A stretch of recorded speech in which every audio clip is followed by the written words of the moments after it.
Hello everyone and welcome to a video of mine. So, Happy New Year! Yeah, okay, not too happy because this is a horror video. Anyway, today I'm going to tell you some true horror stories. But before we start today's video, I have something really important to say. It's kind of sad too. Today will be the last episode of True Horror Storytime. Very sad indeed. Moment of silence. Okay, that's it. But don't despair, okay? Because all my horror videos will now be on TikTok instead of YouTube, because I think I want to continue my top 5 series and also a little bit of Bedwars commentary if I get bored, but mostly top 5. Oh, and today's video won't have any comments because my videos have been going kind of badly. I'm just gonna be brutally honest here. So I have no comments. Sad, very sad. Okay, anyway. So yeah, if you want horror videos, just go to my TikTok. You can't miss it. I'll put it in the description, in the comment section, literally everywhere. So yeah, be sure to look forward to more top 5 and Bedwars commentary videos in the future. Okay, let's get into the video. Ooh. Okay, stop staring at me. Hey guys, ItsEpy here. It's been a while. So are you guys ready for the last 2 stories of True Horror Storytime? Ooh, okay. So the 9th story is titled The Third Floor. Growing up, my mom had to move many times due to my grandfather's job. This story is about one of the houses where they stayed for probably 3 weeks. Why so short of a stay? Well, that's because something sinister happened to them, which was really terrifying. My mom, her brother, and her parents were just settling into their new home. It's been 2 weeks since they moved in, and there were boxes to unpack. Her parents rented this house and thought it was a steal, as the rental was so cheap. There were only 2 rooms, so she had to share a room with her brother. There was a window in their room that overlooked a parking space. That area will get dark and gloomy at night, as there were not many cars parked there since it was a new neighborhood. So my mom and her brother slept on separate single beds across each other, and the window was near her brother's side. Something strange began to happen. They always hear knocks on the window sometime after midnight. It happened so frequently that it affected their sleep. Since they were on the 2nd floor, it's also possible that someone might throw rocks or something like a prank. However, whenever her brother went to look, he'd find nobody there. Just a creepy, deserted car park and the cricket sounds chirping into the night. They also thought it might be someone from upstairs. They ignored it and didn't think much about it until one day. It was a holiday. Her brother decided to play badminton outside, and the parking lot would be a great place. So both of them went downstairs with their rackets and walked to the back of the building. They started to play for a few minutes when suddenly one of them gave a bad serve and the shuttlecock landed right below their window. My mom looked up and she suddenly screamed. Her brother went to her and saw she was staring up in horror but saw nothing at the window. He kept asking her what happened, but she just stood there, frozen. Then she pointed to the 3rd floor and saw a face smiling down at them. Then after a while they realized the face was not moving and it looked like a mask. When they realized that, both of them laughed and decided to go home as it was almost dusk. But before they reached their house, her brother suggested to go up and see who was living on the 3rd floor. They went upstairs and walked towards the house. As they approached the house, they became even more nervous. The house seemed empty, like it's new with no floorings. You can tell by the door and the gate. It's still unoccupied. Suddenly, a man called out to them. It was the next door neighbor. He asked what we're doing there as there's no one living there yet. So my mom asked whether the house already has an owner, cause they saw a mask in the bedroom window. The neighbor suddenly looked at them weirdly and said, "This house is empty. He was the first to move into this floor." Both of them were shocked when they heard that. Then the man asked them what masks they saw. They described it to him. The man shivered and told them to go home instead. That night they heard knockings on their window again. This time her brother decided to investigate. He opened the window and shouted, "Oi!" Into the dark night. Nothing happened. Suddenly, he looked up and he saw the smiling face they saw from the third floor's window, except that it's not a mask, but a head, just a head floating near their window. Her brother screamed in horror. He even fell off the bed. Their parents came storming in and asked them what happened. My mom was still in shock and stuttered but couldn't get any words out. Her brother, still covering his eyes, pointed to the window and shouted, "Head, head!" Her father checked the window and immediately closed it. That night, all of them slept in their parents' room. A few days later, they packed to leave and stayed at their grandparents' house. My mom found out much later, on the night when her brother saw that thing. When her father went to the window, he actually saw black, long hair dangling above our window. That's why he instructed everyone to sleep in their room instead, hence the short stay at that apartment. Rumors had it that someone living there in that same flat practiced black magic, and that might be her head looking for something to eat that night. Thankfully, her brother slept with the window closed, otherwise, who knows what would happen.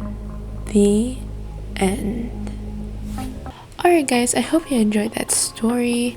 I actually had some nightmares, one nightmare, of this specific ghost as a kid. I'll leave the actual name of the ghost in the description because there's a bunch of stories of it, which always gives me the chills. Oh, and if I'm being honest, this is a mix of two true stories, but they're true, so it counts. Anyway, let's get on with the next story. Alright, so this is the last story that I'm gonna post in YouTube, and it's titled The Secret. This story is a secret, so I cannot tell you. The end. I'm kidding. Okay, that is kind of stupid. Anyway, it's a story told by my mom's friend. Let's say her name was Maya. So Maya was a beautiful girl from a wealthy family.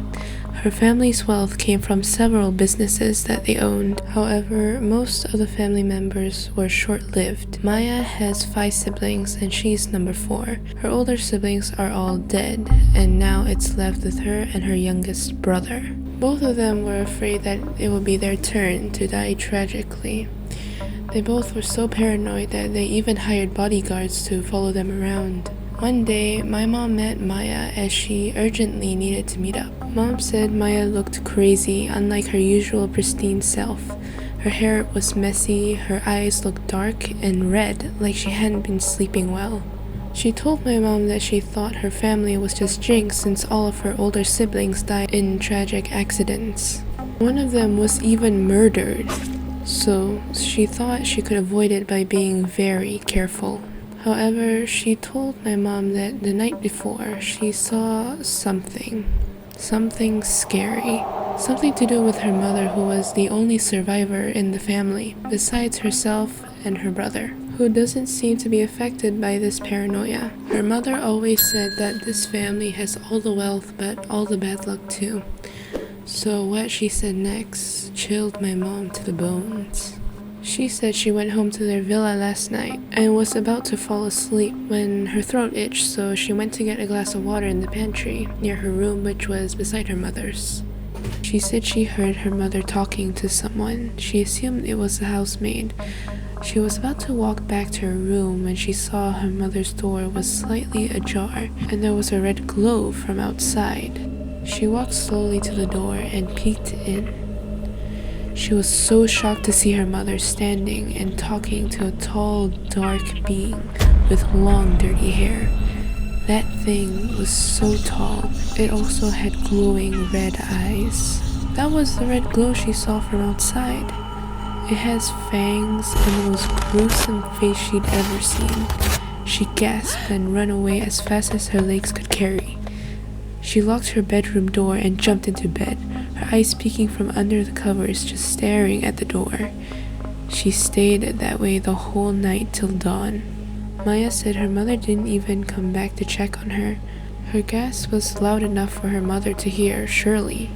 So she got out of bed and ran downstairs, not even waiting for a bodyguard to show up. She drove aimlessly for a while until she came to meet my mom. Maya said now it all made sense. That's why death skipped her mother, because she was the cause of all of this. Her father died of a heart attack, although now she wasn't so sure if it was really a heart attack. She thinks that her mother made a pact with the devil. In exchange for great wealth, she'd have to sacrifice a family member every few years or so. She cried and asked my mom for help. My mom didn't know what to do, so she told her friend to go home. But Maya said she couldn't, but would go to stay at a hotel instead. So my mom asked a friend who had some knowledge in paranormal stuffs, and he said that it was probably a jinn. That jinn has probably been in her family for generations. Yes, it will give you all the riches, but in due time, it will come to collect. He said that Maya needed to find out from the horse's mouth, her mother. After telling that to Maya, the next day, Maya forced my mom to follow her back to the villa to confront her mother. When they arrived, her mother was already seated in the guest room, as if she already knows they're coming. Maya questioned her mother of her suspicions. Her mother was quiet, and with a very soft voice, she confessed. She said that she didn't want this to happen and that she was trying to end the pact by offering her life instead, but the jinn refused. Maya's mother said she was helpless as she inherited this evil from her family, and the only way to stop the jinn from taking another life was to starve it, meaning no other blood relative around to pass down the jinn to, hence no one to feed it. But death will come for Maya and her brother. Her mother looked forlorn, hunched in her seat. She said that all the wealth doesn't feel so great anymore. It's like a death trap. Maya broke down and cried. She said it's unfair what's happening to her and her brother. Then, all of a sudden, her mother grabbed her hands desperately. "You take it, accept it, and you will live." "No, what about Leo? He deserves to live too," Maya cried. Her mother suddenly looked withdrawn. "Then you leave me no choice." She got up and left the room. Maya, still reeling in shock, my mom, not knowing what to do, gently guided her dazed friend out of the door, thinking they better leave the villa now. But as they were walking slowly towards the main door, a big plank of wood fell right in front of them. Both of them shrieked and looked up instantly. There, on the second floor, a broken part of the railing can be seen. It barely missed them, like a warning. My mom felt her hairs at the back of her neck stood on its end, 'cause the minute she looked up, she swore she saw a black shadow past. Maya later said that it's impossible the railing from the spiral staircase can be worn off or broken in any way. Their house was built by a famous architect using state-of-art materials, so no explanation for that little mishap. Maya passed away 2 years later. My mom learned that she died of cancer. After that day in the villa, she never saw Maya again. Maya became a recluse. Her brother is still alive, and rumors had it that her little brother took up the deal their mother offered, continuing to feed the family's most valuable inheritance, the secret. The end. Alright guys, and that is the last story for this episode. Actually, no, this is the last story in general in YouTube. Twists and turns, oh my god. When I read this the first time, I just couldn't believe it. But I've heard this kind of stories many times before. So just be careful out there, you guys, okay? These things are actually real, whether you believe it or not. Just be careful. Oh, and episode 4 of True Horror Storytime actually got removed from YouTube. I think I know why, but I'll try to repost it again.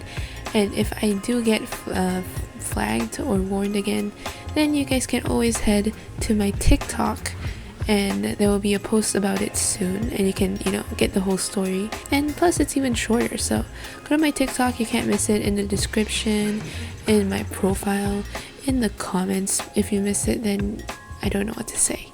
Alright, so let's get into the outro. Okay, so that's the end. What the heck? Alright guys, so that's the end of the True Horror Storytime series. I hope you enjoyed it. It's been a nice few episodes, But don't forget to check out my TikTok for more, or just subscribe to my YouTube channel and get top 5 content and Bedwars commentary. Ooh, interesting. Anyways, I hope you guys enjoyed today's video. If you did, hit that like button and subscribe to support my channel. Have a nice day / night. Goodbye. Bye bye. Chop chop chop. See you next top 5 video or TikTok. Okay, bye bye bye bye bye. My mom looked up and something to do with her mother, who was the only survivor. Her mother looked... What? She slowly walked... What about Leo? Leo?